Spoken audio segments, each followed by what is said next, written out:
Rawr! angry about carnage. When did we all get this dumb? Almost only counts in horseshoes, hand grenades, and nuclear warfare. I don't see any bodies, so it doesn't count. I'm angry about carnage. I'm the chef. I want to hear one thing. Yes, chef. Come on, man. Use your brain. The Why I'm Angry podcast starts now. All right, it's the Why I'm Angry podcast. It's the chef Aaron here in the studio, the Man Cave Freestyle Man Cave studio here. And it's election. It's a couple days after the election. We're just kind of now getting the reactions. So this we'll talk about some reactions. We'll get into some of our reactions and things of that nature, and just kind of lay it all out. See how the last 3 days of not sleeping, 4 days of not sleeping, and looking at all of the information and getting all the reports in and all of that have panned out. So remember, follow, like, and share. That's the easiest way to support us. If you want to support us even more, if you go to our Facebook page, or if wherever you're listening to this, go to the About section, and there's a link on it that will take you to Spreaker. That is our distribution page, and that will you'll be able to support us at a clip of a whole $2 a month. So that'll get you into our archives of old podcasts. If you listen to those are fairly funny, and some of them have aged actually pretty well. If you get on and find the surveillance one with me and Moggs, you're seeing a lot of that stuff come up now. The same thing with the social currencies.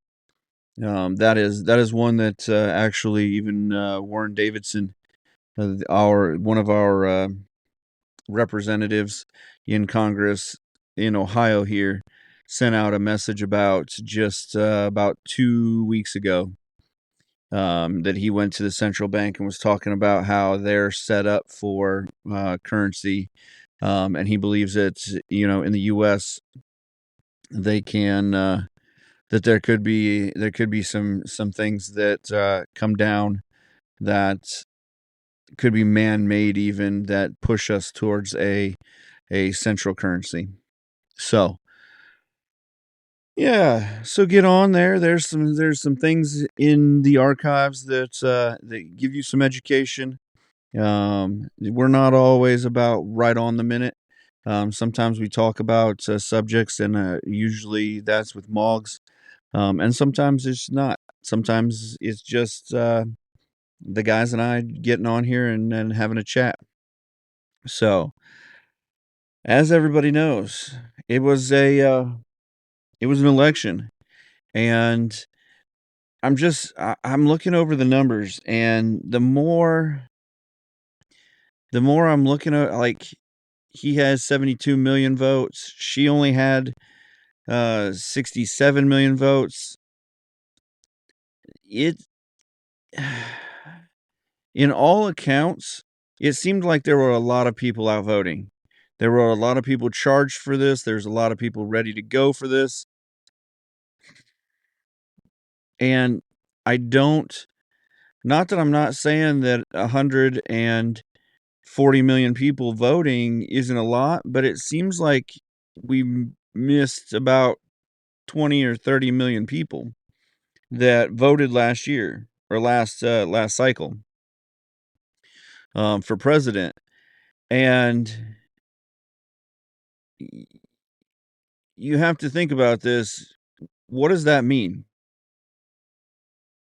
Are we, is this, not to get into the conspiracy theories again, but, about the same amount of people voted for Trump, but about 20 million people less voted for Harris. And can we really say that 20 million people didn't like Harris as much as they like Biden? I mean, I kind of saw it, like, we were talking about in August about how Biden was going down and blah blah blah. And that it kind of brings me to there's a section on here about, we're blaming Biden. The Politico says Dems rage against Biden's arrogance after Harris loss. Atlantic blame Biden. Scranton Joe supposes paragon of all shucks decency ultimately wouldn't relinquish his power. He decided in the spring of 2023 to run for re-election despite no shortage of warning signs, including a basement level approval rating. And so they're just like they're going all, after Harris lost, angry Democrats blame her boss Biden. Well, here's the deal. Democrats didn't allow anyone to race against Biden, which is why JFK Jr. didn't, he ran as an independent, because for one, that's not really just democracy, is to allow, is to not allow people to at least to have a choice or at least to have voices heard. That kind of goes against the First Amendment and all of that. But it also is, it's counterintuitive to what they're trying to say now. Like they want to, okay, well, is Biden's fault. Well, you allowed him to run unopposed, basically.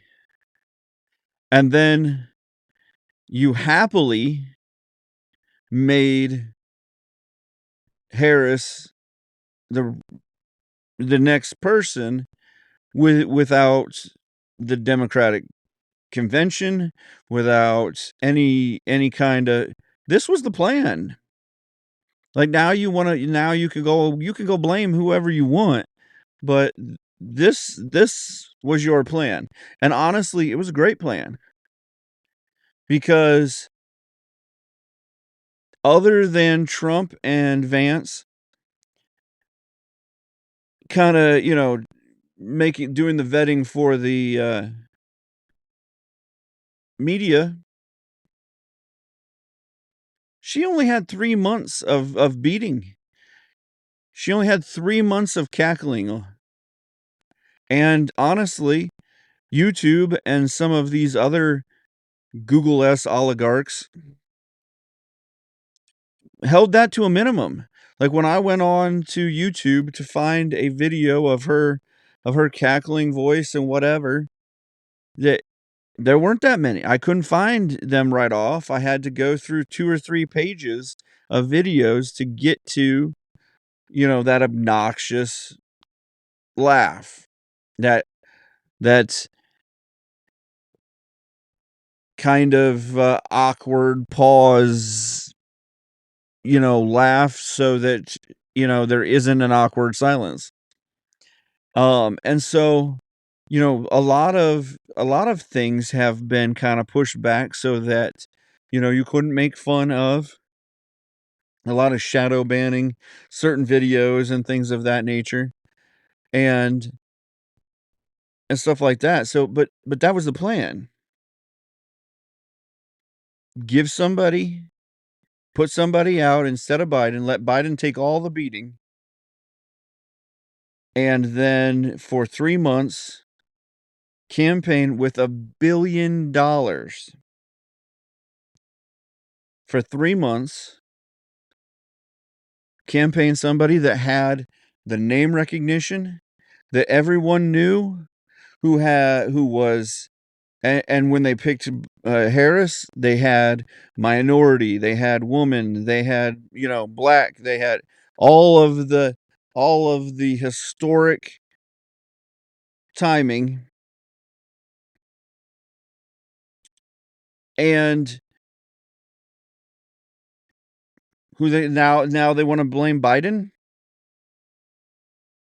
who other than coming out and calling the country garbage, which I'm sure didn't help, but I'm sure it didn't hurt half as bad as they want it to say. because we still couldn't we still couldn't get more than 60% of the population to get out and vote.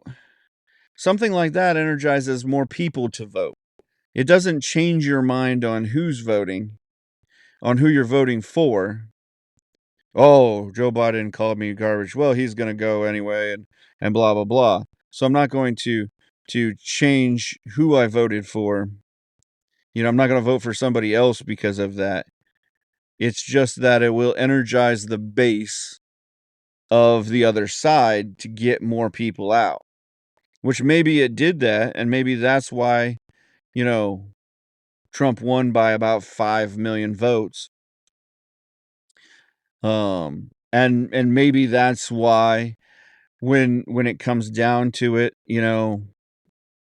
that he won by so much. But it didn't, that kind of thing didn't change their mind. And so it's funny to see all of the different, we got to blame him, blame this, blame that. And you you know, just miss the point. It's not about somebody who failed. It's about that the whole system failed. You were so bad that $1 billion in advertising couldn't overcome the failures of 4 years of politics. She couldn't she by all intents and purposes ran a fairly decent race. She was so anyhow, they just, it's a lot of, just fighting against yourself, making excuses. And instead of taking real looks at it and saying, this is the deal, this is why we lost. I mean, if you look at what Trump and Vance did in their campaign, she took like 40 days of her 100 days to the presidency and didn't even come out in public. Like, it was almost like they knew that they had this plan, but at the same point they couldn't, they didn't have everything set up in place. Like, it's just like there's not a whole lot you could tell me that I would be like, oh no, they didn't have this set up. But that's the part where I'm like, we weren't organized. Like, if I were planning this and I saw the way it was going down, I'd be like, all right, let's get things set up for Kamala Harris to take over. I mean, they chose who it was. I saw the thing that the other day that, that if you're a Democrat, you haven't picked the nomination for the last 3 presidencies, which means that you haven't picked the last, what is it, 12 years, the last decade of presidential nominees. I mean, they don't even care anymore. They're not even like, oh, we make this fair. I mean, they're always about, oh, we're preserving the democracy, making sure that, the peaceful handover of power. And then Kamala doesn't even come out and concede for 12 or 24, 24 hours basically. She didn't even come out and talk to her people that night. I mean, just like, was it like whiny baby? You guys can't even come out. Hey guys, it doesn't look good. We're going to keep fighting. Anything, just come out and address those people. They at least they put their blood, sweat, and tears, as misguided as I think they are. They put their time and money into your campaign at a clip of $1 billion. Now, I've heard that some of that $1 billion is Saudi money or Chinese or Russian money. But at the same point, I know that I got text messages like every 4 seconds trying to get me to, you know, donate to the Harris Wall campaign. I mean, I told them no like 17 times, and I tried to unsubscribe, and they still sent me the messages. So I just like, you as a person, that's how much they don't care about you. The Democratic Party doesn't really care about you except for your dollar bills and the votes that you give them to stay in power. And it shows, like, in the way that they treat you guys, in the way that things were happening, this campaign. They didn't even allow you to vote in the primary, or if they did allow you to vote, they said, "Don't care. Nope." And the only time they care is when it really affects them, when they're getting elected or when they and you guys showed. I mean, the Democrats came out in lesser numbers. They were disheartened or disaffected or just didn't care. And or they're just not even there because they're, that 20 million votes was a sham last time. Because in all honesty, no one can really say, and this is the one thing that, like, well, Trump's going to be a fascist. He's going to be a dictator. Was he a dictator 4 years ago or 8 years ago when he became president? No. Did he make deals with other countries? Was he stronger on foreign relations than Biden was? Yes. And I have some of the reactions from countries that have come in, and it's interesting to see. Some of them, the European Union is has sent out messages to each other. We've got to shore up our security and stuff like that, because because Trump wasn't going. It tried to make them pay their fair share last time. We pay as much as they want to say we're not Americans, we're not a superpower, or we're not blah blah blah or whatever.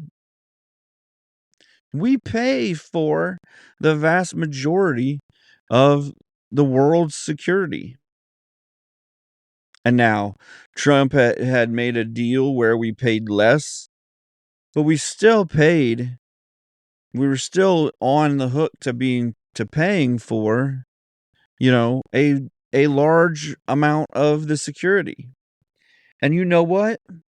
What's crazy is, other than securing that some countries don't become a dictatorship or don't become a socialist state, it doesn't protect us any. The UN doesn't come and protect our borders. Now, some want them to. Some want to bring them in and, put UN troops on our shores. But there's no reason to, because we have the greatest fighting force that the world's ever seen. I still believe that. I believe that it's changing and evolving, and I hope that we can change and evolve with it, and until someone really proves that we don't, we do. Kind of like being the national champions. You are the national champions until another champion comes along. And so that's where we're at. And hopefully, because we're the champions, that we aren't going to lose our edge. And I think we have in certain areas lost our edge. I think that Russia and China may be hand and feet ahead of us in the war, in the cyber war, being able to hack into um, countries' databases, being able to get the information they need, being able to put out propaganda um, that they think is necessary or that can help sway decision. Um, and I think they've done that some. Do I think they've done it to an extent where we're compromised in the U.S.? I don't know. Maybe not. But I'd have to see more. I guess I'd have to look into it a little bit more and see where I can see that line coming. But do I think that they do a better job at getting into our computer systems, harvesting our numbers, things of that nature? Yeah, I do. And do I think that we're doing it also? Yes, I think we are. I don't see where, and maybe we're that good. I don't see where other countries are blaming us for interfering in their elections, or that we're blaming us for this and that, as much as everybody's blaming everybody else in the US. And maybe that's not a good way to watch for it. But you would think that there was some sort of, you know, evidence, I guess. And maybe the fact that we haven't had any major wars over the last almost 50 years, 60 years or so, that maybe that's the case. Maybe we've been able to avert them by cyber attacks, or that we've been able to, but I do see you know, where it's becoming something. And so this is why this is, I'm going to go over some of the world reactions. And this is why I did it, is because actually, I when I was watching the election results and everything, and I was just I honestly, I was kind of in and out of the house doing some Christmas light putting up. It was about midnight, 1 o'clock, and I was like, well, I'm up, so I might as well go out and throw some lights up. And yes, I'm one of those people. I started putting up lights at the end of October, because I want to wear shorts and a t-shirt while I'm putting up lights. And so last week, Tuesday, it was still 75, almost 80. And, you know, so I started putting up some lights. And so while I was listening, though, or watching the TV shows and stuff, the different commentary, and I kind of flipped in and out. I saw CNBC and watched them for a little bit, and all of their, craziness, and, oh, we can't call this because 86% of the votes in, and blah blah blah. And I half even thought, when I went to bed about 3 o'clock in the morning, when I wake up, there's gonna be some kind of surprise, or some kind of thing that's happened that will have reversed, the Trump lead. Because that's kind of what happened last time. Trump was in the lead. It seemed pretty narrow, but then all of a sudden, you went to bed, everything stalled out, and then when you woke up in the morning, and miraculously, Trump was no longer in the lead. So, watching all of these different, Newsmax was good, and the Blaze is who they are. They're the guys that, you know they're like us. They, irrelevant, and just don't care about anybody, that don't care about stepping on anybody's toes. They're there to entertain you while give you the information, and they do a good job at it. And so, but I wanted to, I watched them for a little while, but I wanted to get just, I just needed the information. I was more into getting the information in that. And so, Fox News was Fox News. They did okay. They're close to being, fair and balanced. Um, the Democrats that were on there were kind of whiny, and so I didn't, they were all right, but they just after a while, you know, you can't gloat as a Republican on a show when there's a bunch of Democrats sitting there, trying to give you why they're losing or why they're going to still win or whatever. And not that I wanted a bunch of gloating, but I wanted to cut through the crap. And the problem with Fox News is they were dancing around it because they were trying to be fair. Well, I just want you to cut through it and say what you're going to say. And so I watched the BBC actually. BBC, they gave me some of the standings the on even some of the issues that were coming through. And so I got to get to see, how the issues were going, at the same time as then also seeing, where things were lying. So it wasn't just the talk about what was going on. And it also was interesting to see how outside of the country they were viewing what was going on. So, just to get into it, President of Ukraine Zelensky, appreciates the president's commitment to peace through strength, that approach in global affairs. And what I read also about Ukraine is that they're not happy that Trump won. They don't know what he's going to do for one.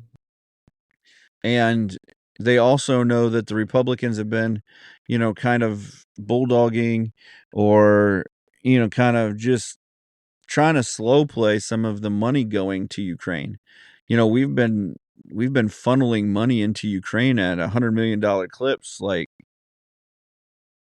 it's we're giving out $20 bills for the movies or something. And so they're worried about not having the money coming in. They're also worried about the fact that we don't, as Americans, the vast majority of us, yeah, we support Ukraine's sovereignty, but we don't supporting everything about Ukraine's sovereignty. We also, a lot of us have seen that it looks like that they've bought that help by, you know, giving the president's son a job and sending money to lining the president's pocket and stuff like that. So I think that they're kind of worried that, less is coming. At the same point, they said that, President Trump has said that he'll come in and fix the problems in a short period of time. So if he can come in and negotiate, and help that way, because he had worked with them before to keep Putin out of Ukraine, when he was in office the first time. But so if he can do that, then that's great. But there was another side of it to where they said if he negotiates to stop the war right now, and we lose all of the territory that we've lost, he goes, that's not great. That's not great either, because a lot of homes and citizens' property will have been sucked up by Russia then, because they've lost area. So that's kind of the multifaceted sides of the Ukraine issue, and why, yeah, they're excited that's, yeah, they accept Trump as the president, but at the same point, he had, Republicans and him have not been the ones funneling hundreds of millions of dollars into their country. They didn't they didn't buy him off, so Netanyahu in Israel congratulates President Trump on history's greatest comeback. Your historic return to the White House offers a new beginning for America and a powerful recommitment to the great alliance between Israel and America. This is a huge victory in true friendship, Netanyahu wrote on X. And honestly, on the opposite side of the Ukrainian war is Israel, and we haven't funneled in hundreds of millions of dollars. And I could see Trump, although I did see an article where it was pretty interesting that, they said they don't know, how many foreign countries are excited about Trump because Trump sees war as expensive. And in all honesty, war is expensive. I mean, other than we talk about war, driving your economy back into its existence, helping your economy become stronger, like we did during the Great Depression and stuff like that. To end out the Great Depression, we ended up turbocharging it by starting a war, or by the war machine. I guess we didn't start the war, but by joining the war, and that ended up helping things turn around and things of that nature, so that we just had a better GDP, and things were turning around quicker. And so with that, he could funnel a bunch of resources into Israel to finish that war out very quickly. And so I think, as Ukraine is very apprehensive, you're looking at Israel, and Israel is very um, more anticipatory. They're more excited about this coming because, this could be the extra push they need to just finish things out. And you don't know, you want to talk about, somebody who wouldn't be excited is Iran in this whole thing, because we I joked about it with somebody else the other day.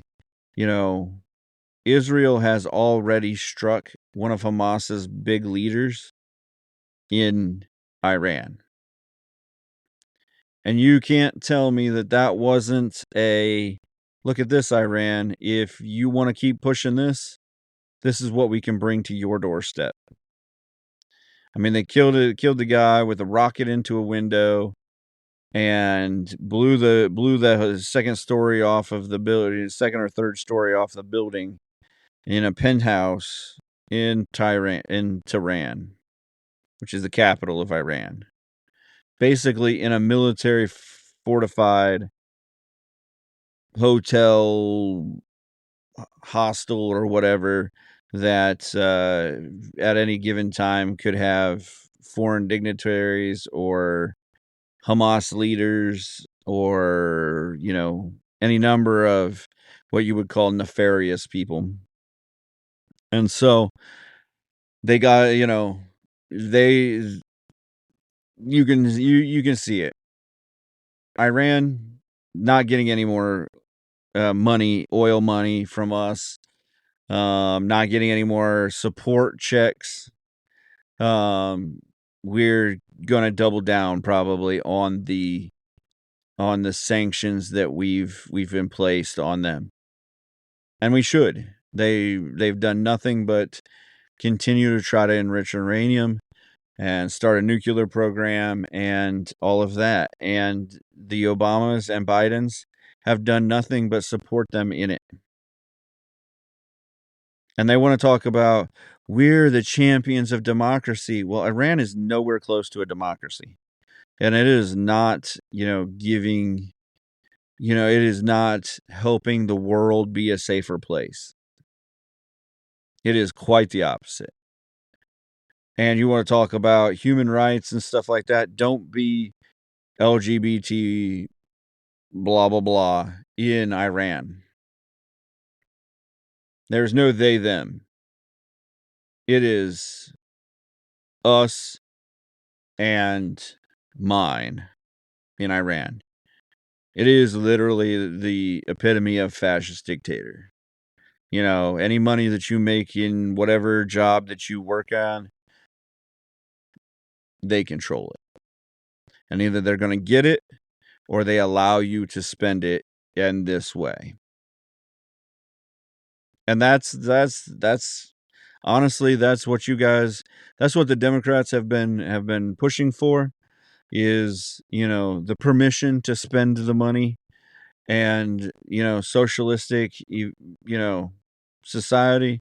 That's what it is you don't really have you don't own anything and you don't have the power over anything except for to spend your money when they say spend your money.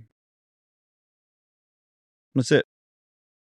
So, Antonio Guterres, uh,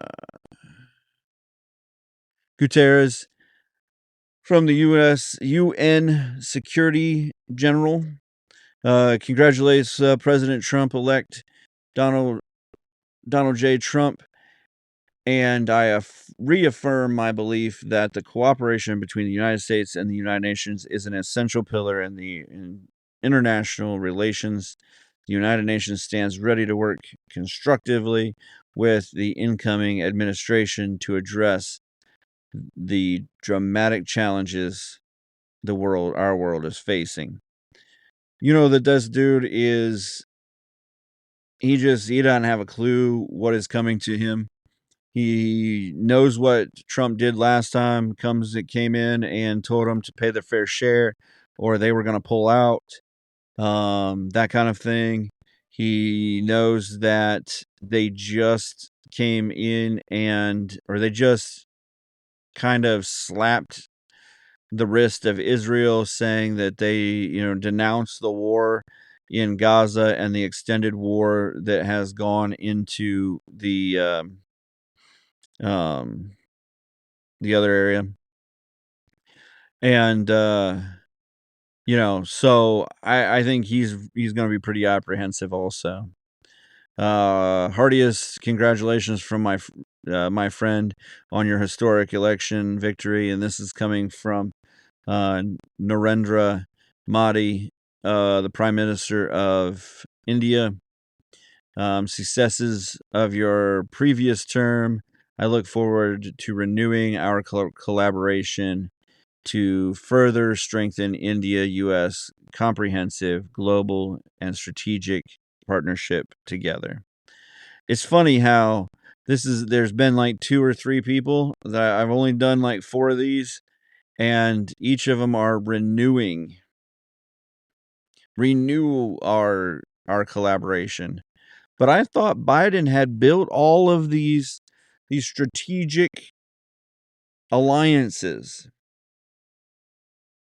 and President Trump was going to come in and because he's an America first president, he's going to, you know, he's going to threaten all of these strategic alliances that Biden has put in place. Emmanuel Macron, the president of France, congratulates President Donald Trump, ready to work together just as we knew how to do during 4 years, with your convictions and with mine, with respect and ambition for more peace and prosperity. So, and then what's funny with him is he also sent out a thing to the European Union about it's time that we start looking at, you know, solidifying our own security. Which was funny because you know Germany was part of that message. He had sent a personal message out to the German chancellor. Also with that kind of sentiment. And with that sentiment, he, they were. It's interesting with Germany because we do help them a lot with their security and stuff like that because of the two world wars that they've lost. They're really not allowed to have their own national security force.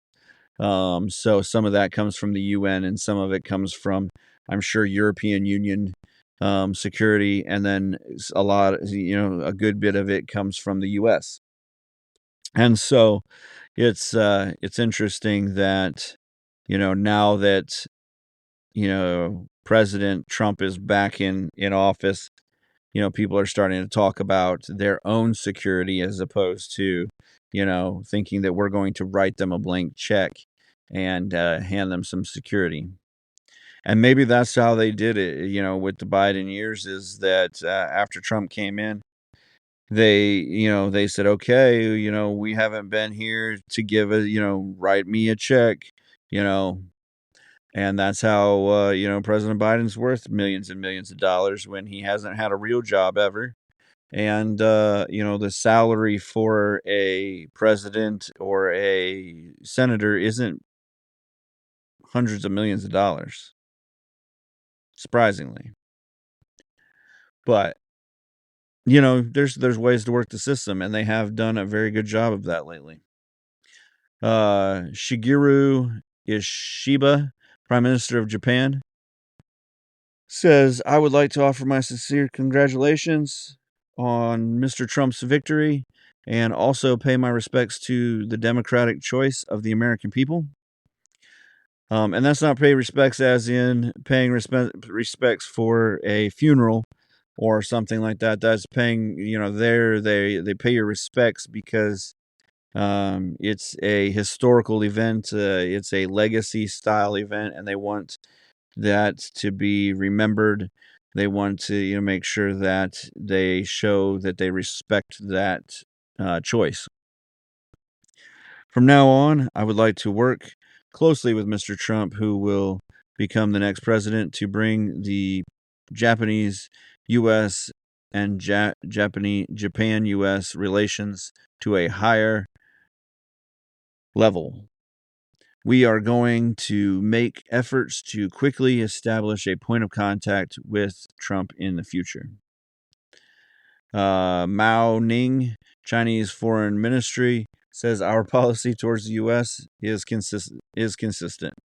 We will continue to view and handle Chinese-U.S. relations in accordance with the principles of mutual respect, peaceful coexistence, and win-win cooperation, or win-loss when they can get it negotiated. Justin Trudeau says, congratulations to Donald Trump on being elected president of the United States. The friendship between Canada and the U.S. is the envy of the world.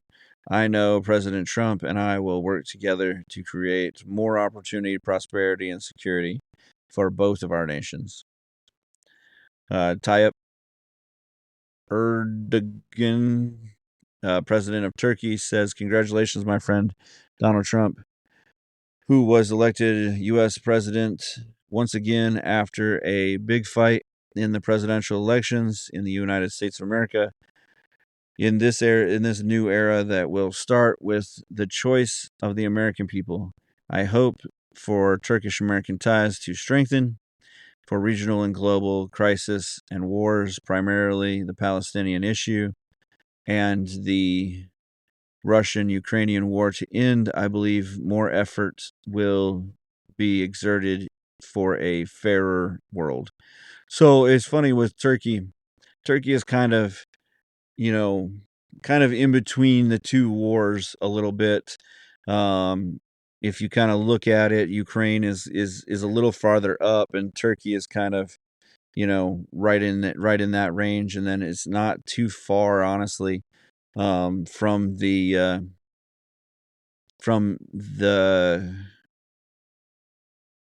Middle East there either.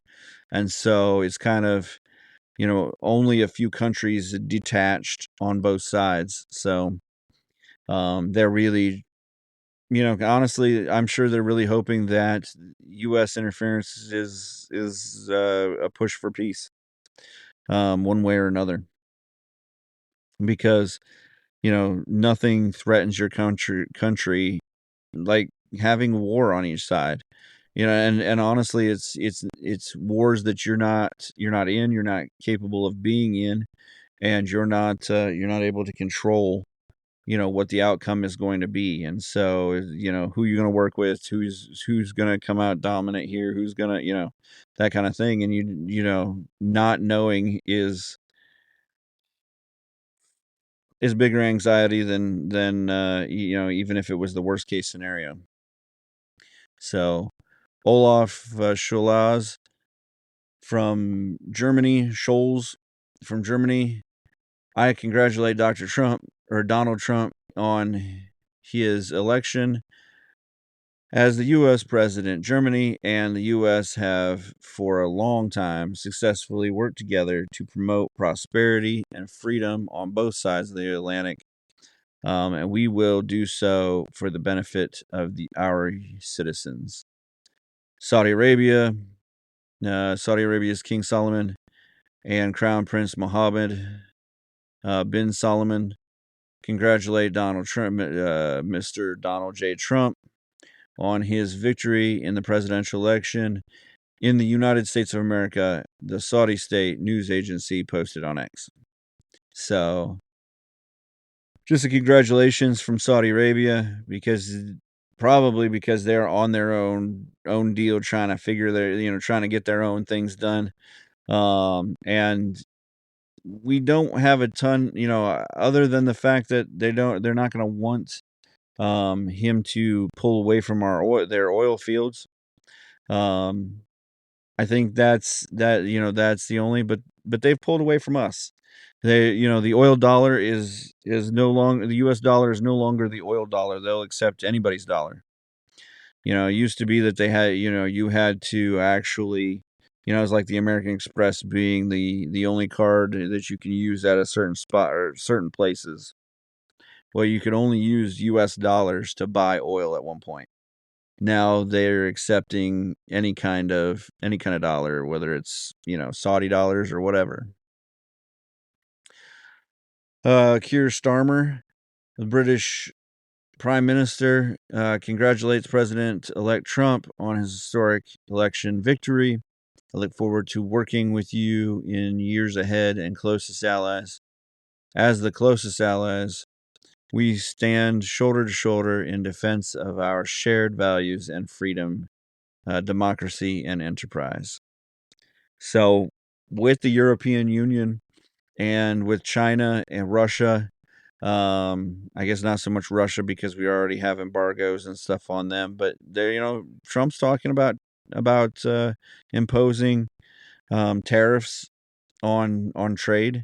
When I was listening, when I was in school and we had the history books, tariffs weren't really a bad thing, because it allows the American people, for one, it allows us as a country to get more taxes. We're taxing people who are coming into the country building things, and we're making it so that all this cheap junk that comes into the country isn't as cheap, and so we don't buy it as much because we'll buy quality, and so we buy quality over the cheap crap. And yes, that impedes my choice to buy a 50-cent screwdriver over a $2 or $5 screwdriver. But at the same point, I can still buy that $2 screwdriver or that 50-cent screwdriver at $2 if I want. But I'm just not. I'm just going to make sure the government gets paid for it. I'm just going to make sure that you know we as a people have a chance to get paid. And honestly, it's regulations. It's more stuff. It's not free market. It's not open. But at this point, we're not free market. We're not open. We're regulating everything. So, Mark Rutte, Secretary General of NATO, congratulates Trump on his election as President of the United States. His leadership will again be key to keeping our alliance strong. Look forward to working with him again and advance peace through strength through NATO. Li Ching, President of Taiwan, which is probably ecstatic because, like I said, President Trump doesn't want wars because they're expensive. He's going to negotiate out as much as he can. And Taiwan is one of those countries that is being actively threatened, I think is the best way to put it, by China. You know, they have interest in Taiwan as a country. They would, they would like to be a they would like to take them over because there are major industries in Taiwan that they could use. Resources. Everything's resources, whether it's dollars or whether it's anything else. So, Giorgia Meloni, Prime Minister of Italy, in a post on X, offered the most sincere congratulations. And then also put it is a strategic bond, which I am certain we will now strengthen even farther. An unshakable alliance. Pedro Sanchez, Spanish Prime Minister, congratulations. And then put the @real Donald Trump, so posted this on X. Trump, on your victory and your election as 47th President of the United States, we will work on our strategy, bilateral relations, and on a strong transatlantic partnership. Like, when they say these things, they're not, yes, they're not saying they don't have these, but they're also saying this is what needs to happen. And obviously, if they're saying this needs to happen, this isn't happening right now.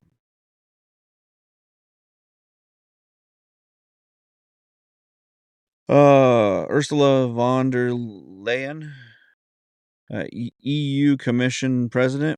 I warmly congratulate Donald J. Trump on his election as the 47th President of America, of the United States of America. I look forward to working with the President again to advance a strong transatlantic agenda.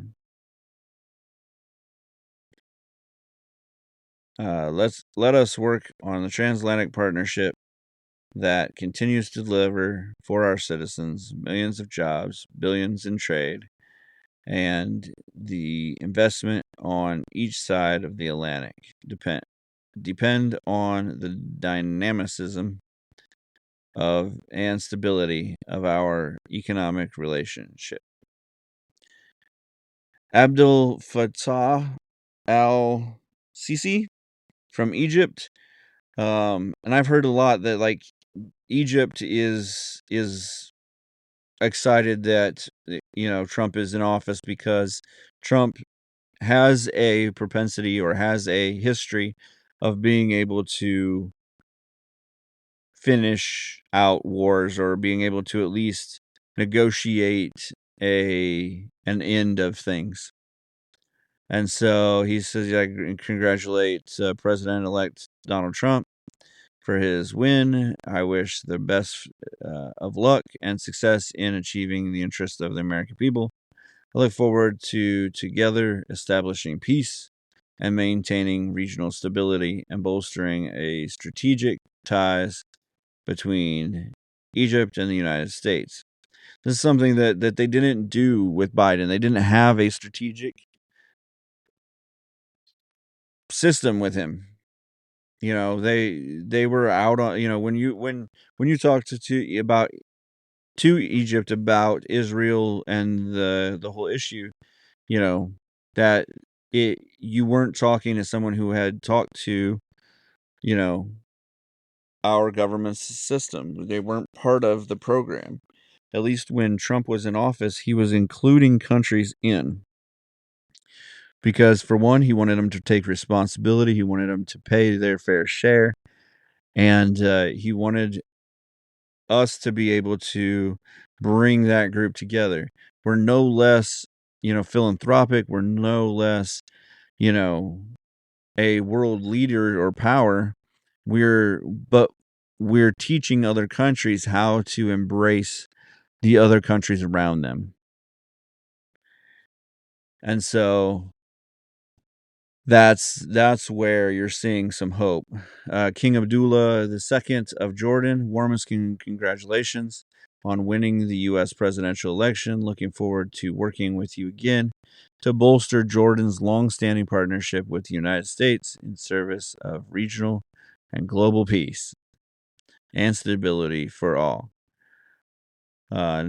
Luis Ignacio Lula da Silva of Brazil. My congratulations to the president, Donald Trump, on his electoral victory and return to the presidency of the United States. Democracy is the voice of the people and it must always be reflected. The world needs dialogue and joint work to have peace. Development and prosperity. I wish the new government luck and success. Cyril Ramaphosa, President of South Africa. Look forward to continuing close and mutually beneficial partnership. On the global arena, we look forward to our presidency of G20 in 2025, where we will work closely with the U.S. Panama president, I congratulate Trump on his victory in the U.S. presidential election and the people of the United States for strengthening democracy. We will continue to work together on migration, security, and international trade. And this kind of goes down through like a lot of, all of these countries are, congratulations, thank you, for being reelected, because now we have some sort of hope of not just, having peace, but having peace with a partnership. A lot of what Biden didn't do anything. And they were talking about the U.S. separation, U.S. first separation. Well, Biden was worse because it wasn't U.S. first. It was just separation. It was just, unless you could, pay us some money, or unless, the money was coming, we weren't going to be a part of it. So we were almost, mercenaries for hire type thing. Except for in Ukraine, where we're just paying them back for helping our buddies out. Or our son, I guess, is the thing. So all of that to say, I was walking through Kroger, or I walked into Kroger to the song "We Are the Champions," and I thought, this really, I almost came on last night, and I was leaving my time, my notes for today, of just all of the different, different kind of, perspectives that I have had. And, that I walked in there and was like, God, is this the, because, God is like that. He give you that little bit of, look, I told you, I have you, I have, that kind of thing. And so, when We Are the Champions comes on, I thought, all right, this is the first time I'm in public. This is the first time I've come out of my house since the election, and I step into the first store I'm in, and it's "We Are the Champions." I said, "This is pretty poetic." So, I mean, you know what they're saying, that Pennsylvania, Wisconsin, and Michigan, the blue wall is is gone, or it's not as blue. And I've said that for a while, especially in Michigan, because Honest Abe's up in Michigan, and so I get to see a little more of the perspective there. And so, I've said it. Michigan's changing, and they even said that the Muslim population voted in Detroit area, in the Dearborn, northern Detroit area, that they voted at a clip of 44% for Trump. And that may not seem like the majority of people, but only 35% of those people voted for Kamala Harris. And then there was another like 19% that voted for Jill Stein, which I don't understand that, because Stein is a very Jewish name, but whatever. Maybe we've got Muslims that can look past your name. That can look past what's on the outside of you, and you know see what's in your heart. But anyhow, that's so you can see that the demographic is changing, and maybe some of it's the fact that they put in office just a guy that can't even just does, he may be a candidate for early dementia. And if that's the case, they put in a person that was falling into the age of dementia. And maybe we won't see that. Maybe that's not the truth, but it does kind of fit the criteria of things. The blank staring into Nowhereville while being on TV, the just standing there not knowing what to do when he was on the stage for the debates and stuff, and just all of that. So my kind of reaction is that, I am ecstatic that we did not get 4 years of a Biden extension, whether it was Biden or whether it was Kamala Harris or whoever else came in. Um, and as a Christian, though, it's not time to sit back. It's not time to step back and say, "Oh, okay, well, because Trump's in office, it's now a reprieve time."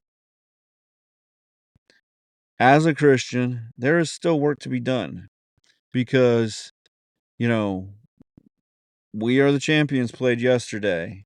Now it's time to transition into, what we are championing for Christ. So the programs that we're going to do, the things that we're going to do to spread the gospel. Because as much as I'd like to say that this could be a hold on moving to the end times, moving, a whole, a God's holding hand, I can see things like, one world currency, or a digital current age of currency, falling into place really easily, really quick under President Trump. And, you know, I've heard back and forth, "Oh, but that would be so much easier, especially if you travel. What about the exchange rates would be, different, you just." But at the same point, that what that means. One world order, one world currency, one world religion, one, that's that, when you hear the revelances of peace, you're supposed to look to the skies. And honestly, when I read those lists, especially from the Middle East, I see, we'll have peace like we did before, or we're excited to renew peace. And so, these are things that we have to start keeping our eyes on. These are things that, yeah, we're excited about Trump being president, but at the same time, he could usher in some of the nuances of the Antichrist. He could be able to negotiate out a peace deal. Now, is it this next 4 years? I don't know. It says no man knows the time or knows his time. And so I think in that we have a level of vigilance we still have to be, with Donald Trump as president, with Congress as a Republican Congress.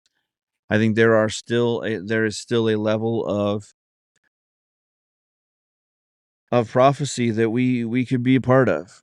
And so I don't know that, all of this is just, sunshine and rainbows yet.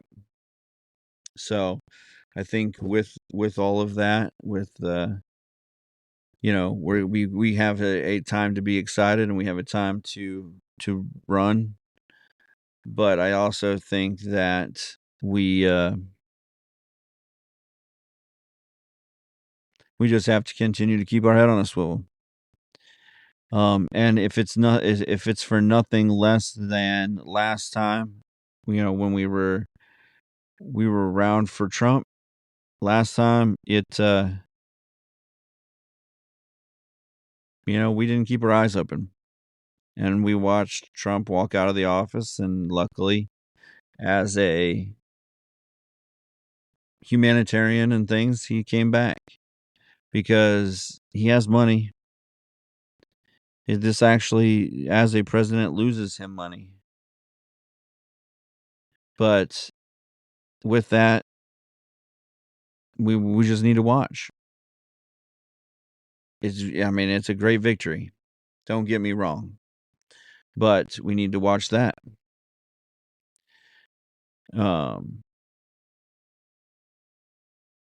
We also, something that this has done, and I think if this wasn't part of the plan, it's a happy unintended consequence. Is that because of the way he polarizes the media into him, he's also introduced the media and us to some fairly strong executive faces, people who could run the executive branch for years and years to come.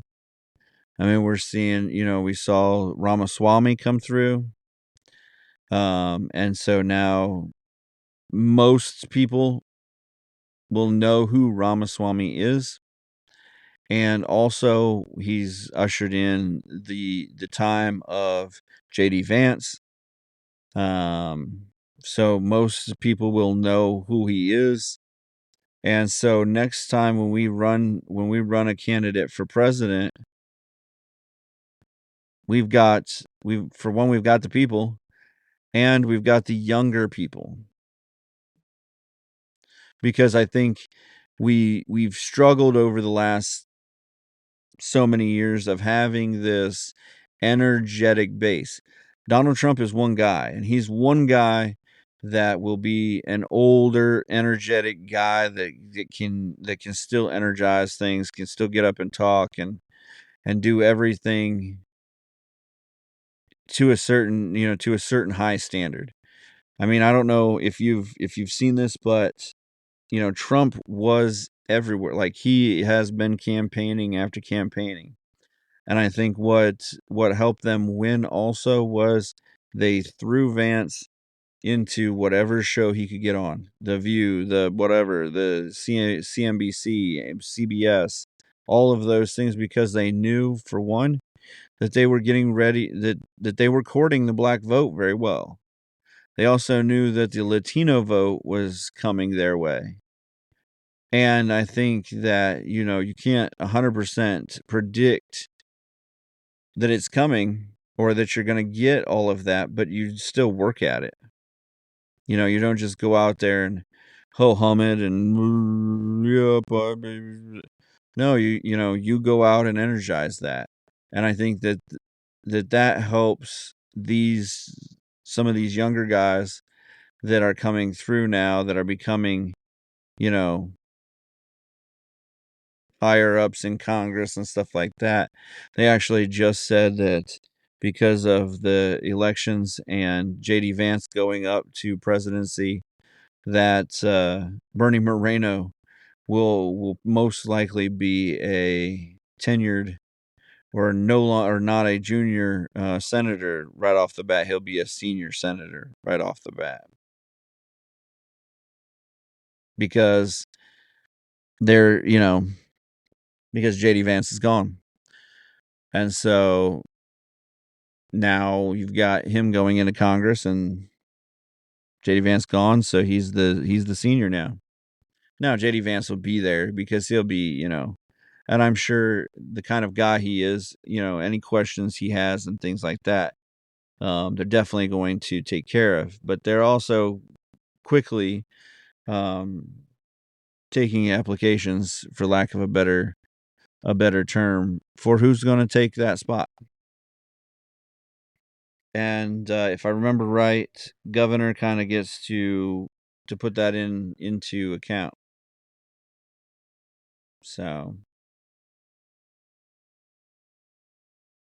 again, it's been a sleep deprived, caffeine fueled couple of days here. 3 o'clock in the morning, Tuesday night. Last night was late, trying to just get caught up from wasting all that time watching TV, trying to figure out who was going to be president and all that. And I think that I think I'm super optimistic. The one other thing that I heard or whatever is, you want us to call it a red wave or whatever you want, but it really was. I think it was the overwhelming strength of Trump.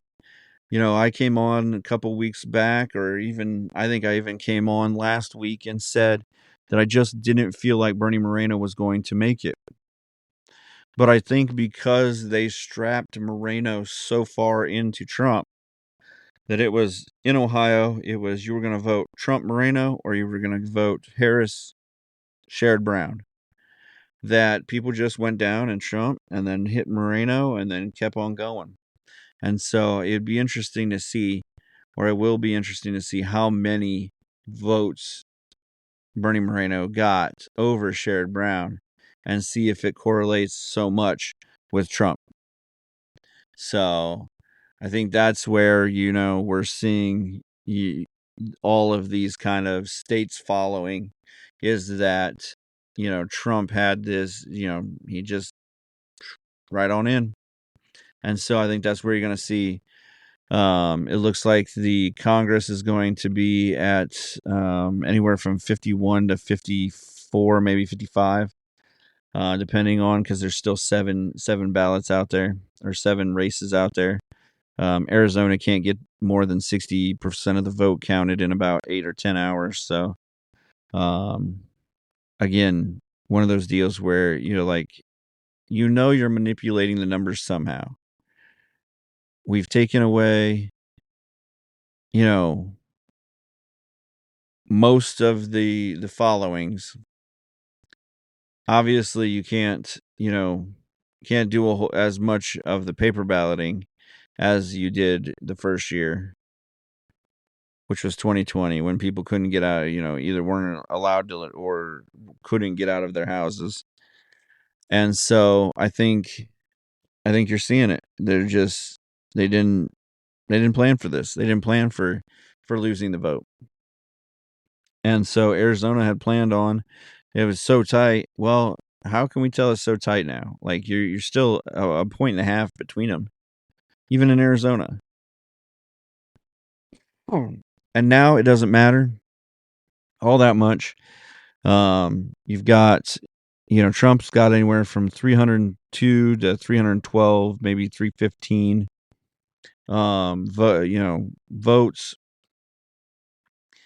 So I think, you know, as far as it stands right now, he's got 295, and then we're waiting on those others, 4 or 5 states to finally completely call it, and send him his congratulations, you know, emails and phone calls. And so, with that being said, I think that's where we're at. I think we've got, it wasn't as much a conservative movement as it was a Trump movement, a blaring, we don't want to take this anymore, from Walz and Harris and Biden and all of those guys that have been crazy.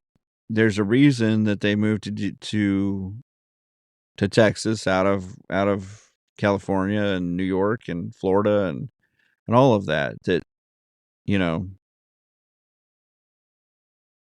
we don't want all this taxation, we don't want all this, and so I just see it as just, it was more of a Trump thing than just a big push for conservatism, and that's, that was another thing I saw is, you do know that Trump is not a conservative. He's a centralist at best. He's a populist, so he's going to take whatever's popular in the country, and I think that's partially why he stepped back on his rhetoric about abortion. Whether he still believes strongly in abortion or whether that was just a payoff to the Christians for helping him get elected, we'll probably never know. But it was good for the country. It was good for people to federally get the law out of the federal court systems. So that being said, I think we're towards the end here. I'm glad you got out and voted. Ohio voted, about 55% to Trump, and somewhere around there. And so, remember, follow, like, and share. You want to vote for us? Put that follow, like, or share button down. And if you got it, do it all three. If you want to support us, that's the best way to support us. That gets the advertising dollars flowing more towards our way. And also, if you want to continue to support us in a more financial style of way, hit the link below or in your comments, and that'll take you to our FundMe page for or our support page for Spreaker. If you've never heard of Spreaker, no big deal. That is our distribution site. They support us in the fact that they distribute out to all of the places where you find or hear your podcasts. And then they also help us with raking in some of those monetizations, some of those advertising dollars from all of those ads you hear on people's podcasts. So we get a small share of that as we get more follows, likes, and shares. We get a bigger following. That's why I said, even if you can just help us out with that, that is a big help also. So love you guys, and